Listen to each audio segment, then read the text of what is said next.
Por favor, confira comigo, versículo 1. Sendo Pôncio Pilatos, governador da Judéia, Herodes, tetrarca da Galileia, seu irmão Filipe, tetrarca da região de Itureia e Traconice, e Lisânias, tetrarca de Abilene. Tem algo estranho aqui. Tem um elemento estranho no ninho do rei. O que você está percebendo aí? 3 filhos de Herodes, como tetrarcas, governando uma quarta parte, mas tem um governador romano aqui. Como é que ele caiu de paraquedas aqui? Para explicar isso, eu vou precisar de um pouco de paciência de vocês, para retroceder na história, porque entendo que isso é fundamental para entendermos a entrada de João Batista na história. Vocês sabem que quando o Velho Testamento encerra, lá com Malaquias, é o Império Medo-Persa que governa o mundo. Esse império caiu nas mãos do Império Greco-Macedônio, Filipe da Macedônia, Alexandre o Grande, que espalha a cultura grega, a cultura helênica, e divulgam a língua mundial, universal, o inglês de hoje, a língua grega. Com a morte precoce de Alexandre o Grande, que morre aos 33 anos de idade, não tendo herdeiro para o trono, o seu vasto império é dividido entre 4 grandes generais. Israel ficou ora sob o governo dos egípcios, os Ptolomeus, ora sob o governo dos sírios, os Seleucidas. Foi nesse período que também foi feita a tradução do Velho Testamento para o Novo Testamento, o hebraico para o grego, a Septuaginta. Foi no período do governo Seleucida que o rei Antíoco IV, chamado de Antíoco Epifânio, profana o templo de Jerusalém, sacrificando uma porca no altar. Isso provoca uma guerra, a guerra dos Macabeus. E Matatias Macabeus e Judas Macabeus, não suportando esta afronta, este assinte, revoltam-se e entram nesta batalha e ganham uma batalha, libertando Israel do poder estrangeiro, inaugurando Israel um governo chamado de Asmoneu. Porém, no ano 63 a.C., Pompeu conquista o território de Israel e agrega o território de Israel ao chamado Império Romano. E o Império Romano começa então a governar sobre Israel. Pompeu nomeou Antípater como rei sobre Israel. Com a morte dele, agora fica mais fácil entender, o seu filho Herodes, que nós chamamos de Herodes o Grande, passa a governar sobre todo o território de Israel.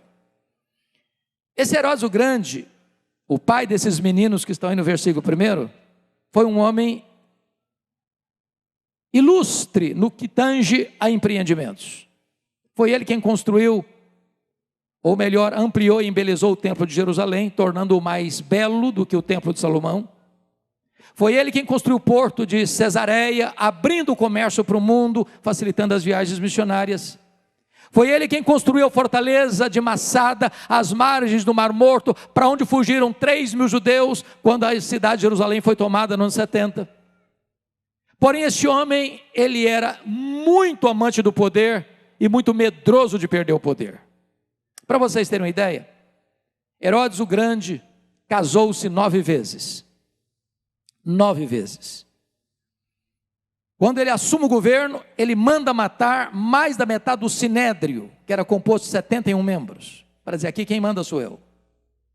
Das suas muitas esposas, a preferida dele era Mariana, da nobreza.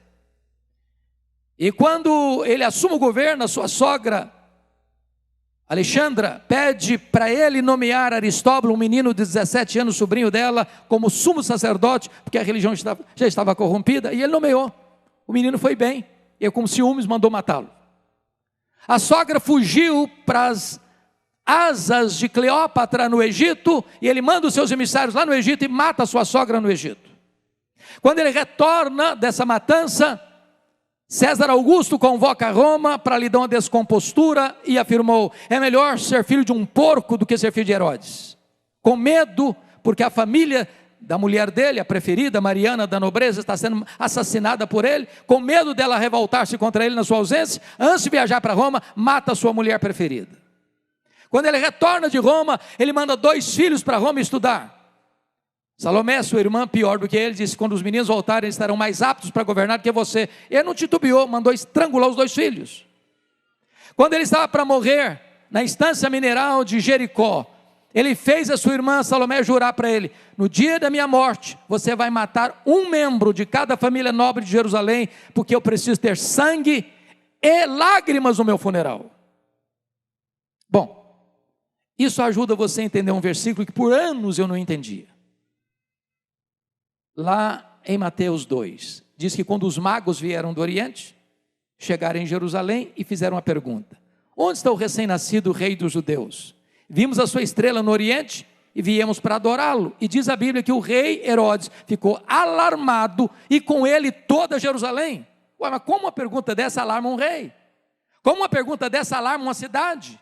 É que Jerusalém sabia da truculência desse homem, do que ele era capaz. Tanto é fato que ele mandou matar todas as crianças de Belém, tentando eliminar assim o Messias. Mas eu tenho uma boa notícia para lhes dar: os poderosos deste mundo também morrem. Só o Rei dos Reis, Jesus Cristo, continua no trono.